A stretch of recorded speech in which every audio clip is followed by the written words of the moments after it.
हमारे रहते आप बेरोजगार क्यों हैं? सरकारी नौकरी की सबसे अच्छी तैयारी, सबसे अच्छे अध्यापक, सबसे कम फीस, हरियाणा का नंबर 1 कोचिंग सेंटर ICS। नमस्कार, मैं हूं प्रमोद और आप देखना शुरू कर चुके हैं दी-सड़कनामा.com। आज दी-सड़कनामा.com की चुनाव यात्रा रोहतक लोकसभा क्षेत्र में है और मैं आपको दिखा रहा हूं। इस समय मैं मौजूद हूं भाड़सा गांव में और जहां आज कांग्रेस प्रत्याशी दीपेंद्र हुड्डा है, उनका कार्यक्रम है और भाड़सा गांव के बीच का स्थान है जहां जो कार्यक्रम है ये चल रहा है और गांव के लोग हैं दीपेंद्र हुड्डा का स्वागत कर रहे हैं। इससे पहले दीपेंद्र हुड्डा ने यहां रोड शो निकाला था गांव में और गांव के लोगों ने उनका जो अभिवादन किया था।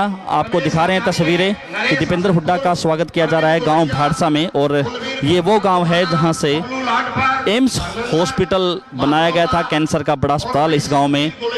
पूरी बीजेपी के निशाने पे रोहतक सीट है, आप देखेंगे। ये अमित शाह भी पीछे इशारा है, अमित शाह पीछे इशारा है। तो इशारा के कहा कि भाई अपने बीजेपी के कार्यकर्ताओं से कि मुझे, आपने देखा होगा उनका अखबार में बयान छपा था कि मुझे सुकून तब होगा जब रोहतक से दीपेंद्र को आप लोग हराओगे। बीजेपी के कार्यकर्ताओं से कहा। इसी तरीके से खट्टर साहब हैं, बारी बारी आते हैं। उन कभी पीछे बड़ी बहू में आए हुए थे, मातम हिल आए हुए थे, रोहतक में प्रोग्राम था, कलानौर में प्रोग्राम था उनका, और उनका बयान आया, आपने देखा उनका बयान छपा था। उनका आधा तो बयान मेरे समझ में नहीं आया। उनका बयान था कि दीपेंद्र प्राइवेट बच्चा है और हमारा लक्ष्य इस चुनाव में दीपेंद्र को रिटायर करा के उसको घर बिठाने का है। मेरे को तो खैर उनका बयान पूरा समझ में नहीं आया क्योंकि मैंने नहीं पता प्राइवेट बच्चा क्या चीज़ है, पता नहीं आपने पता है कि नहीं।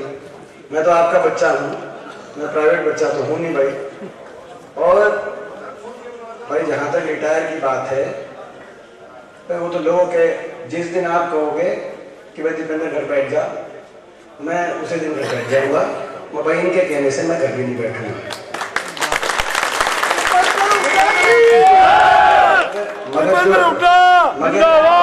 मगर जो ये राजनीति है, जो ये सबके निशाने पे जो सारी देश की दोनों सरकारें, दिल्ली की सरकार, चंडीगढ़ की सरकार लगातार जो पीछे पड़ी हुई है, सबके निशाने पे हम हैं। उसकी राजनीति ये है, उसकी राजनीति आपको समझना है। यहाँ पे जो चुनाव हो रहा है, रोहतक लोकसभा सीट पे चुनाव, वो चुनाव केवल एक MP बनाने के लिए चुनाव नहीं हो रहा, एक सांसद बनाने के लिए चुनाव नहीं हो रहा। सांसद तो देश में लगभग 550 बनेंगे, हमेशा बनते आए हैं, वो चुनाव हमेशा चलता है। कई प्रदेश ऐसे हैं जहाँ 80 MP बन के जाएंगे, वो फैसला करेंगे। मगर यहाँ जो चुनाव रोहतक में जो इतना जोर लग रहा है, इतनी जो जोर अजमाई सारे कुश्ती रोहतक में चल रही है, वो उसके पीछे राजनीति ये है कि यहाँ से जो आप फैसला दोगे, वो फैसला एक MP की बात नहीं, वो आने वाले समय की हरियाणा की राजनीति का भविष्य रोहतक से तय होगा।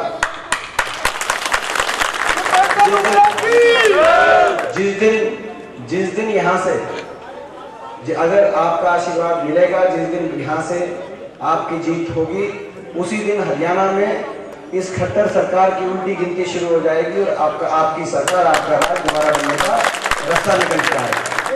ये आगे वाले साथ है। ये हरियाणा के 6 महीने बाद चुनाव है, ये 6 महीने बाद चुनाव है। उनको पता है कि कोई चुनाव में कोई टक्कर दे सकता है।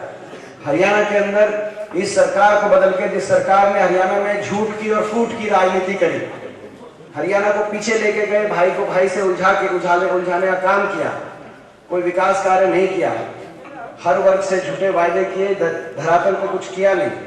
इनको पता है कि हरियाणा कोई झूठ की और फूट की बीजेपी की राजनीति से, हरियाणा का इस राजनीति के चुंगल से कोई अगर बचा सकता है हरियाणा को, इनको कोई चुनौती दे सकता है, हरियाणा में कोई सत्ता परिवर्तन का रास्ता खोल सकता है, तो रोहतक लोकसभा क्षेत्र खोल सकता है, आप खोल सकते हैं। आपका यहाँ से आशीर्वाद मिलेगा तो आपकी पगड़ी को मैं देश में बहुत ऊपर लेके जाने का काम करूंगा। हमारे साथ आप लगातार बने रहिए, हमारे YouTube चैनल को सब्सक्राइब कीजिए और अगर ये वीडियो आप Facebook या Twitter पे देख रहे हैं तो हमारे पेज को फॉलो करना ना भूलें। बहुत बहुत शुक्रिया।